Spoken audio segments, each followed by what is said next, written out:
I'm Mary Obana. Welcome to Shine. I'm all about friendly, soul-nourishing, spiritually inspired conversations that expand perspectives and offer practical guidance so you can live joyfully and shine brightly. I believe your experiences are a result of the perspective you bring to your circumstances. If you expand your perspective, you can transform your life. I believe everyone has something special within them, a unique gift, a light you are to find and share with the world. You are meant to shine. I believe you are meant to live with complete joy and peace. Nothing less. It's just awaiting your allowing. Ready to get to it? Here we go. Hey there, and welcome. Okay, I'm going to ask you some simple, true-false questions. I'm going to bang through them, and I want you to keep a count of the number of times you say true. You ready? Here we go. The thought of someone disliking or disapproving of you makes you feel uncomfortable. It feels selfish to put your needs ahead of others. You work pretty hard at being what you think other people want you to be. It makes you anxious and uncomfortable to say or do anything that might make another think critically of you. You're likely to do all the things you can to make others happy, even anticipating their wants and needs before you do anything for yourself. You lie about your feelings if the truth might upset someone. You feel guilty when you say no to requests or don't meet the needs of others, so you usually figure out a way to do what's asked of you, even when you'd rather be doing something else. Nothing feels better than when you receive external validation and approval. You live for it. You go to great lengths to avoid conflict or confrontation with your family, friends, or coworkers. You complain about other people's needs and demands of you when they aren't present. If you answered true to even 3 or 4 of these questions, you might just suffer from the need to please. And if you found yourself nodding yes to most of them, I'm especially glad you are here. Today we're going to talk about people-pleasing, what it is and what it isn't, and how it can affect your life. So, what's at the heart of this need to please business? Well, it starts innocently enough. You learn at a young age what happens when you please someone else, when you are considerate of others' feelings. All that positive reinforcement feels good, so you do it again and again. And it starts off harmless. It's even sweet. For many, these are genuine acts of kindness and thoughtfulness. But for people pleasers, it's something different. Feels different too. It comes from a different place. It's amazing what you can learn by exploring your motivations, because this is where things begin. And the way things make you feel is an excellent indicator too. Feelings don't deceive. If your actions are coming from a place of pure love, it feels good to do these things. It brings you joy, and it brings others joy too. And that joy is never accompanied by any negative feelings. Feelings like annoyance, impatience, irritation, frustration, the feelings that come from externally influenced obligations. The need to please is when we say things we really don't believe or do something we'd rather not do, but do them anyway to avoid conflict and the discomfort of others' disapproval. You prioritize someone else's needs over yours. You give someone else peace of mind, sacrificing your own. You fear the consequences of saying or doing what you actually want. You're afraid of what someone might think of you if you say no or share what you really believe. So, it doesn't feel good. It leaves you with a feeling of unease because you are being dishonest, not only to them, but to yourself. Now you might be thinking, I'm just being considerate. I don't want to be insensitive or rock the boat. It's easier for me just to do what's asked of me or to keep my opinions to myself. I just want peace. And it's the kind and compassionate thing to do. What's wrong with that? There's a lot loaded in this sentiment. Let's unpack it. First, there's a difference between avoiding conflict and peace. Doing what's asked of you or keeping your opinions under wraps to spare yourself from the uncomfortable, awkward, tension-creating confrontation that might ensue is far from creating a state of peace, because you know deep inside there is conflict. You just are avoiding it. There's no conflict in peace. The peace that only comes from living in alignment with who you truly are. Second, there's a difference between being kind and compassionate and people-pleasing. Kindness comes from your heart. It's a gesture that's a genuine extension of who you are. It's just what is. There's joy in just being kind. There isn't even a thought or consideration of getting anything in return. It just comes from love. People-pleasing comes from the mind. It's when you are looking to get something out of the situation. People-pleasers fear confrontation. They go out of their way to please others so they can avoid it. People-pleasers need validation. For instance, it can be that you want to feel better about yourself, thinking, I'm a good friend, I'm a good daughter, I'm a good parent. It can be that you want the other person to like you, or that you want to avoid the guilt that you'll feel if you don't do it. You're trying to do what you think others want you to do. You want to be appreciated. People-pleasing is typically less about making the other person happy and more about wanting others to think highly of you or not think poorly of you. And this is why people-pleasing is unhealthy, because it can backfire. When you expend the energy required for people-pleasing and you don't get what you want in return, it can lead to anger, disappointment, guilt, sadness, emptiness, anxiety, and resentment. You stew on it, and the next thing you know, you're complaining about it, venting about it. And if you let it go on long enough, it can even manifest into physical ailments. It can eat you up inside. So what are you to do? What is the way out of this people-pleasing business? There are two big ones. One, say no. The ability to say no when you don't want to, without feeling guilty or tormented by thoughts you're going to hurt another's feelings or disappoint them, is a great start to managing the disease to please. Only you know what these things are. Maybe it's a colleague at work that continually asks you to cover for him when your plate is already full. Maybe it's the horror movies you repeatedly watch with your family, even though you loathe them. Maybe it's the people that invite you to events you have no interest in. This is about being honest about how you want to spend your time, who you want to be with, what you want to do, what decisions you want to make. Set boundaries for yourself to honor and value yourself. And by the way, you can do this in gracious and respectful ways so you can feel good about saying no. See, people pleasers, they don't want to hurt anyone's feelings or make another feel bad. So, to that colleague, you can say something like, I can't. I've got a lot going on. I won't be able to cover for you. To family movie night, maybe something like this. I love spending time together, but I cannot watch another horror movie. How about blah, blah, blah. And to those invitations, so sweet of you, but I can't. Thank you so much for thinking of me. All of them are saying no. All of them respecting what you truly want.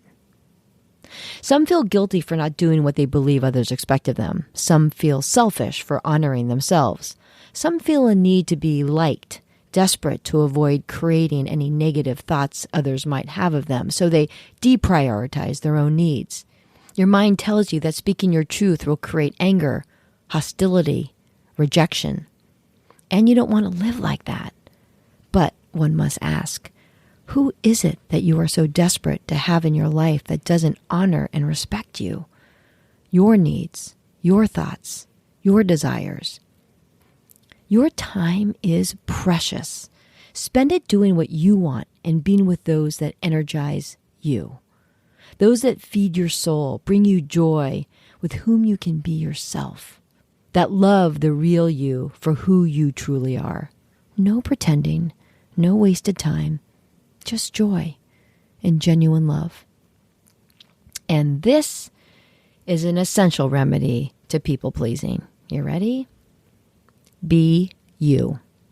You've heard me talk about the importance of being true to yourself. In fact, I devoted episode 13 to this. Being you means living in alignment with who you genuinely are, living with integrity. Now, when people think of integrity, most think of it as the quality of living with moral principles within socially accepted rights and wrongs. But integrity also means living in honesty, absolute honesty, speaking your truth.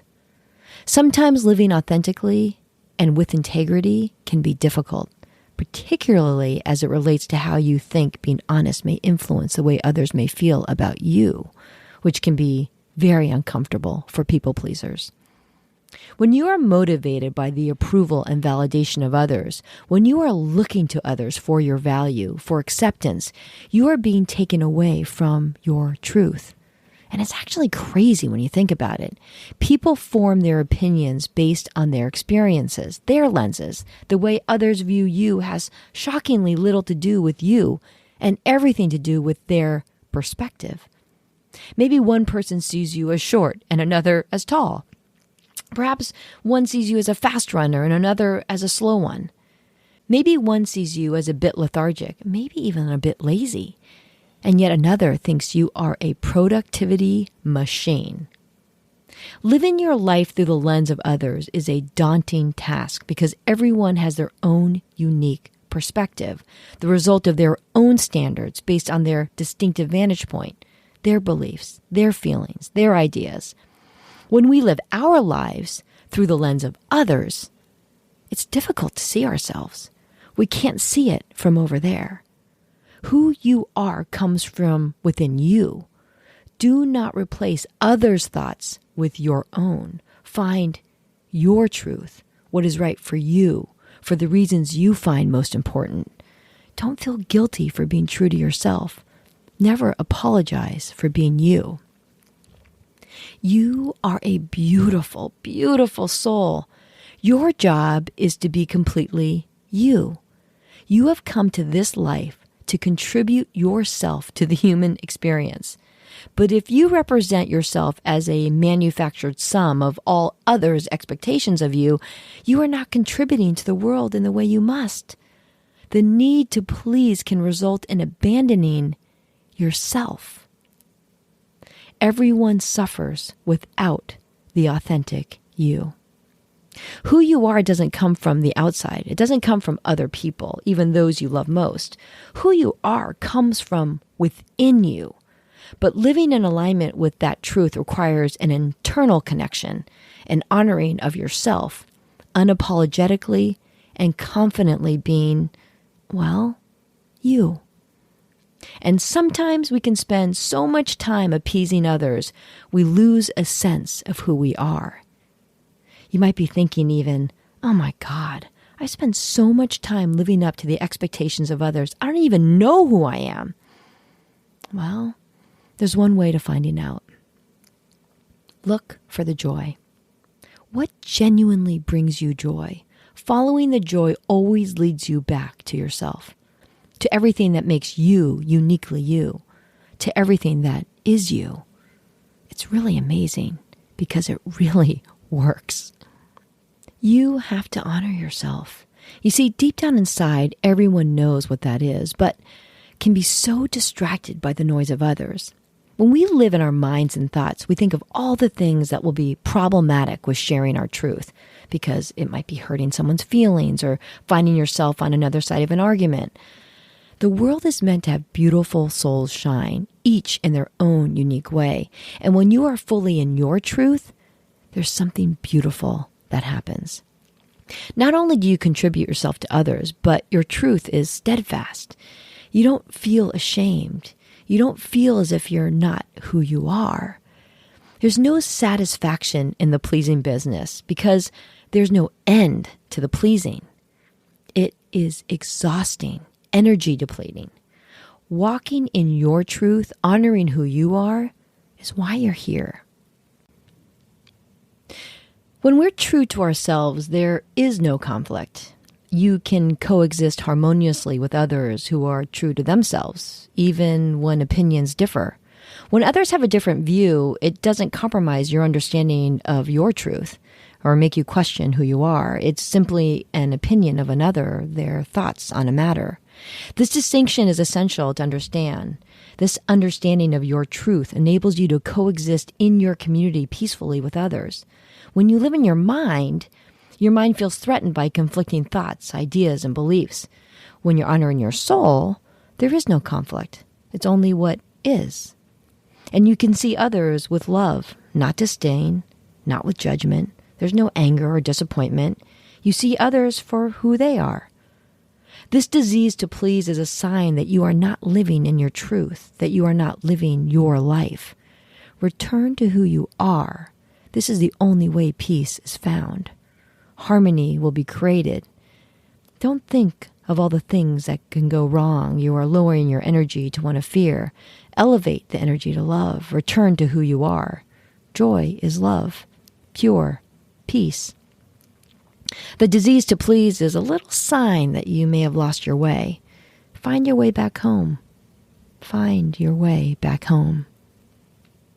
So I have a confession. For the better part of my life, I have been a fixer, a peacemaker, a situation smoother, acquiescing to what I felt others wanted me to be, maybe a bit of a people pleaser. The obedient daughter, the loyal sister, the listening friend, the one who found it easy to fit into any circumstance, the one who could always make others feel better. The truth was, while I have a deep, genuine love for family and friends, I felt uncomfortable with discord. I always could be neutral. My husband's family once referred to me as Switzerland. But as my life's journey is unfolding, and is still unfolding, I have experienced this beautiful spiritual growth, like an awakening. It's been a process of coming to understand who I really am and accepting and honoring that unapologetically and my place in the world. This work that I now do is a far cry from the world I used to live in. I used to live in a world of hard-charging, investor-backed businesses, endless presentations, capital raising, strategy and planning sessions, business development. The list goes on. It was a cerebral world. High stakes, great expectations. I was so keenly geared to meeting countless external obligations. The irony is that when I used to think of growth, it was growing on the outside, the bigger job, the greater responsibility. What I know now is that real growth is purely an inside job. The growth that comes from returning home to who you are. It's finding what makes you, you. Finding that unique gift within you. Finding the truth that exists inside. Seeing your life and others as they truly are, without the facades, without the trappings, without the instinct to pacify, fix, with only the peace that comes from seeing what is. And while it's always a process, the learning never stops, I've come to see situations, people, myself with a new lens, with honesty, with clarity, observing things for what they really are, many for the first time, unapologetically, without judgment, just acceptance and love. It's a letting go to make room for the truth to emerge, so true peace can be found. I heard this said recently, and it struck a chord with me. Know what you really know, feel what you really feel, say what you really mean, and do what you really want. Are you a people pleaser? How is it affecting your life? Maybe it's time to focus on you, being you, honoring you, and being okay with that. Thanks for joining me today. The only way to peace is through shining your bright light and living as you. If you thought of someone as you listened to this today and think it would help them, please share it with them. It's the way we can make the world a more peaceful place. Thanks for listening. Until next time, take it easy.